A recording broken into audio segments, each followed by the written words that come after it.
Custo de vida, emprego e desemprego, cesta básica, tarifas públicas, salário mínimo. Agora, na Brasil Atual, a análise do DIEESE. Nós vamos fazer contato agora com a coordenadora de pesquisas do DIEESE, Patrícia Pellatieri. Bom dia, Patrícia. Bom dia, Glauco.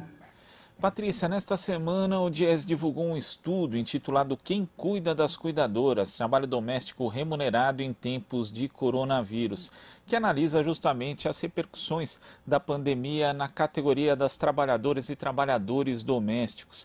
Quais foram as principais conclusões desse estudo, Patrícia? Então, é um estudo bem importante porque analisa justamente para uma parcela muito significativa das trabalhadoras brasileiras, porque o emprego doméstico ainda é uma das principais formas da ocupação das mulheres no Brasil, mesmo ele sendo tão desvalorizado socialmente no que se refere à remuneração, aos direitos trabalhistas, além de ser marcado por relações de assédio moral e sexual. O país conta com o maior contingente de empregadas domésticas do mundo. Nós estamos falando de cerca de 6 milhões de trabalhadoras, sendo a maioria de mulheres negras. Então, os fatores determinantes aí para explicar esse enorme contingente de pessoas inseridas nessa ocupação no país está nas desigualdades raciais, de gênero, de classe, bem como aí a falta de oportunidades no mercado de trabalho para as mulheres pouco escolarizadas, em especial as mulheres negras. Então, acho que é importante a gente registrar que, apesar desse número enorme de trabalhadoras no emprego doméstico, a demanda por trabalho doméstico ela é muito concentrada no país. Somente 19,5% das famílias brasileiras elas são contratantes do serviço doméstico. Vamos lembrar, né, Glauco, que nos anos 2000, a ocupação de doméstica passou por profundas transformações. Teve as conquistas trabalhistas, o mercado de trabalho também dava mais oportunidades, com mais chances de ocupações, e o emprego doméstico, então, deixou de ser a única alternativa para milhares de mulheres. Entretanto, a partir da crise de 2015, esse movimento que nós chamávamos de um movimento civilizatório, com uma mudança no trabalho doméstico, ele foi interrompido. Então, em toda crise, os segmentos mais vulneráveis são os primeiros e os mais fortemente...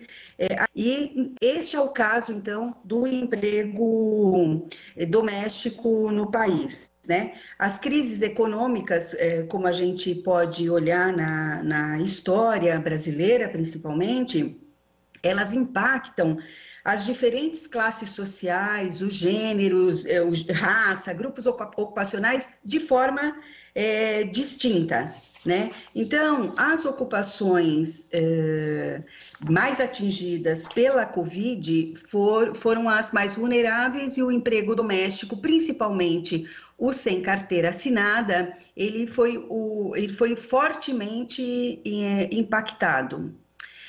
Além dessas particularidades da ocupação, a pandemia ela também implicou mudanças na forma como as pessoas realizam as atividades voltadas aos trabalhos reprodutivos.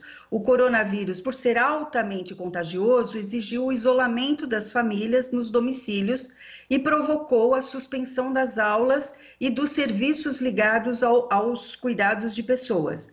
Então, essa situação levou a uma intensificação dos afazeres domésticos, aumentando muito a sobrecarga de tarefas para boa parte das mulheres que trabalham como empregadas nos lares. Isso para uma parte das mulheres, porque para uma outra parte, essa conjuntura pandêmica trouxe o desemprego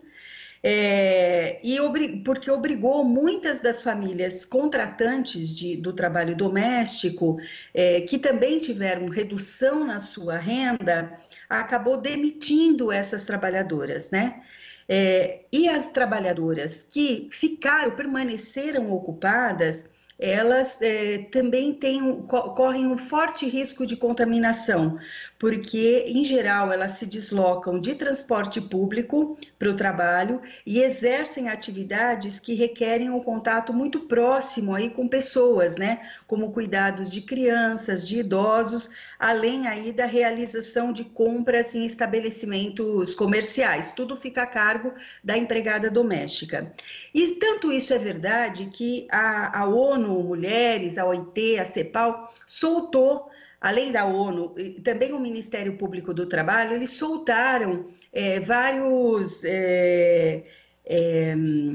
notas técnicas de recomendações de como deveria ser, que as pessoas deveriam dispensar os seus trabalhadores domésticos, mantendo a remuneração, né? Mas, apesar de todas essas recomendações, a tendência tem sido, de fato, a demissão das empregadas domésticas.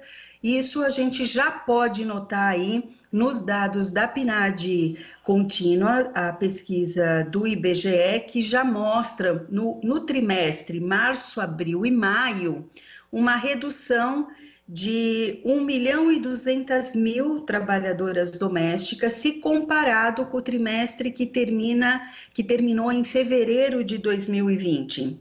Desse total de 1.200.000 trabalhadoras, 923.000 eram trabalhadoras sem carteira assinada. As restantes eram com carteira assinada. A PNAD Covid, que é uma pesquisa especial que o IBGE está fazendo nesse período, traz alguns indicadores também bem significativos que não são captados na PNAD normalmente. E a PNAD de maio, a PNAD Covid de maio, mostra que das trabalhadoras domésticas ocupadas, que permaneceram, que não perderam os seus empregos, tiveram uma redução na sua renda na ordem de 26,4%. Portanto, já tem rendimentos muito baixos, muito próximo do salário mínimo e tiveram uma perda aí de em torno de 1/4 da sua remuneração. Portanto, assim, para finalizar, nós podemos dizer que a pandemia ela colocou no centro da discussão as condições precárias que vivem as domésticas e as dificuldades que elas enfrentam para a realização das suas atividades profissionais. É um momento, então, para a gente, e uma oportunidade, talvez a gente possa dizer assim, para repensar especificamente essa relação de trabalho. Quero lembrar que o fortalecimento dos sindicatos e das convenções coletivas tão difícil nesse campo, já que os contratantes são pessoas físicas, né? Ela é essencial para que sejam aí assegurados remuneração digna, saúde, segurança. Nós podemos, acho que, lembrar aqui que nós temos exemplos no Brasil do que significa esse trabalho doméstico nesses tempos. O exemplo do menino Miguel lá em Pernambuco, que a mãe não tinha com quem deixar, teve que levar e aconteceu a tragédia, né, com a morte. E também o primeiro caso de morte de Covid no Brasil foi justamente uma empregada doméstica que contraiu o vírus da patroa, né? Então, acho que esses são exemplos, tem outros, mas acho que esses são exemplos muito significativos do que significa esse trabalho no Brasil. E tem um aspecto também da pesquisa, Patrícia, quando você fala que as classes mais vulneráveis do ponto de vista socioeconômico são as mais atingidas na pandemia, aqui no estudo existe aqui um dado de que 45% das trabalhadoras domésticas são chefes de domicílio, proporção que varia inclusive conforme a classe. Entre as trabalhadoras extremamente pobres, 58,1% são chefes de domicílio, entre as pobres 48,7% e entre as não pobres 42,4%. Ou seja, a renda advinda do emprego doméstico é a principal da família e às vezes a única. Quer dizer, existe um impacto muito grande no rendimento dessas trabalhadoras, desses trabalhadores, quando a gente tem uma pandemia e não existe aí justamente a formalização, uma forma de garantir a renda dessas pessoas e também a sua saúde durante esse período.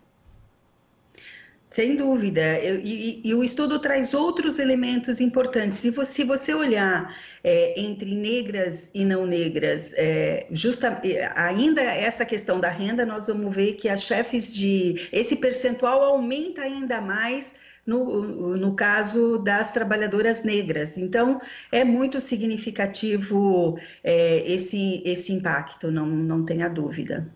E também lembrando, né, você citou o caso do garoto Miguel, do total das trabalhadoras domésticas, 20,3% eram mães solo e tinham filhos. Ou seja, não vão ter com quem deixar o filho, se tiver, e quando voltarem em casa, né, ainda que tenha alguém, vão ter o trabalho doméstico delas mesmas, na verdade, aumentado, uma sobrecarga de trabalho, uma sobrecarga de estresse. Então, são condições muito ruins para essas trabalhadoras, não, Patrícia?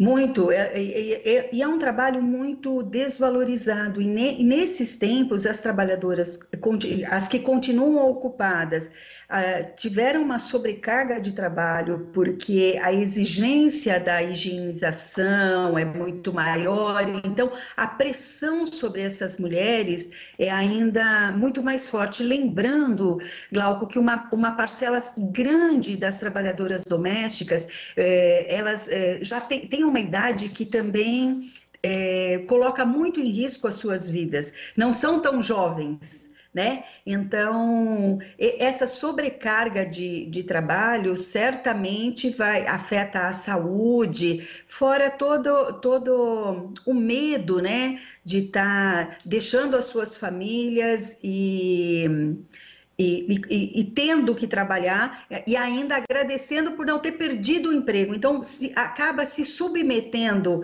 a situações mais degradantes de que no momento onde a economia se expande, isso não acontece. Nós vimos acontecer isso na década dos anos 2000, né? A partir entre 2004 e 2014, nós tivemos uma redução do trabalho doméstico, porque tinha oferta de outros trabalhos.